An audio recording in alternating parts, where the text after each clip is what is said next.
Assalamualaikum warahmatullahi wabarakatuh. Alhamdulillah wassalatu wassalam ala rasulillah amma ba'du. Para pemirsa yang Allah muliakan, orang yang berkurban itu sesungguhnya adalah dia orang yang dekat kepada Allah. Kenapa? Karena dia mampu merelakan sebagian yang dia punya untuk dikurbankan. Dan itu berat loh jemaah, ya. Hanya orang-orang yang dekat kepada Allah yang gampang dan mudah untuk berkurban. Dan jemaah yang dirahmati Allah Ta'ala, perlu kita ketahui bersama bahwa kurban itu memang sejarahnya sudah ada sejak zamannya Qabil dan Habil. Jadi bukan hanya zaman Nabi Ibrahim dan Nabi Ismail, tapi sudah ada sejak dulu kala, sejak zaman Qabil dan Habil. Cuman dulu di zamannya Qabil dan Habil itu kurbannya bentuknya bisa hewan, bisa hasil tanaman. Ya kan? Kalau sekarang kan syariat Nabi Muhammad, syariat Nabi Ibrahim ya dengan hewan, tidak bisa dengan tanaman. Nah, jamaah yang dirahmati Allah, pernah ada di dalam sejarah itu di Mesir dan di Sudan pengorbanan anak manusia. Masya Allah, itu di Mesir. Itu ahli sejarawan mencatat itu. Ada pengorbanan anak manusia di Mesir dan di Sudan.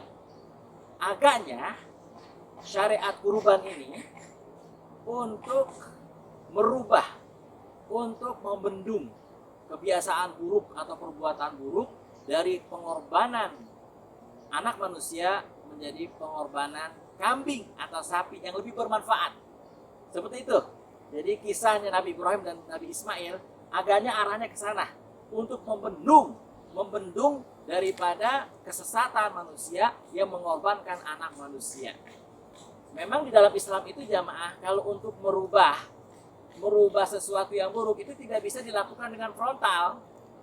Pelan-pelan, perlahan. Contoh ya jamaah dirahmati Allah. Contoh nih, misalnya dulu di zaman jahiliyah, kalau anak yang baru lahir, rambutnya itu diolesi darah hewan dan untuk dipersembahkan kepada berhala.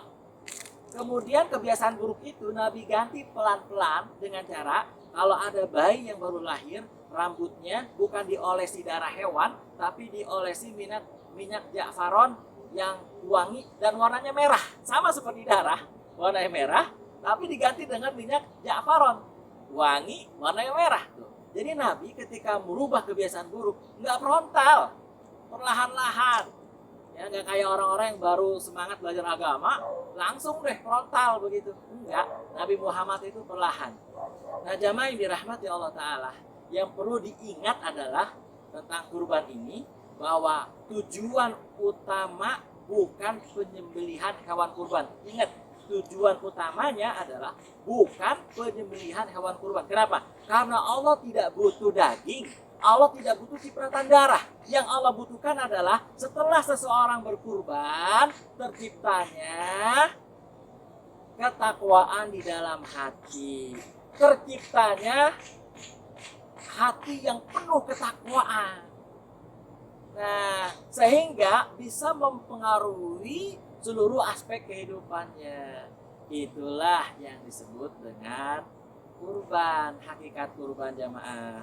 Semoga ya Allah Subhanahu wa Ta'ala menjadikan kita hamba-hambanya yang bertakwa. Orang-orang bertakwa itu jamaah yang dirahmati Allah bisa menjadikan ibadah yang berdimensi spiritual bisa melahirkan rasa sosial.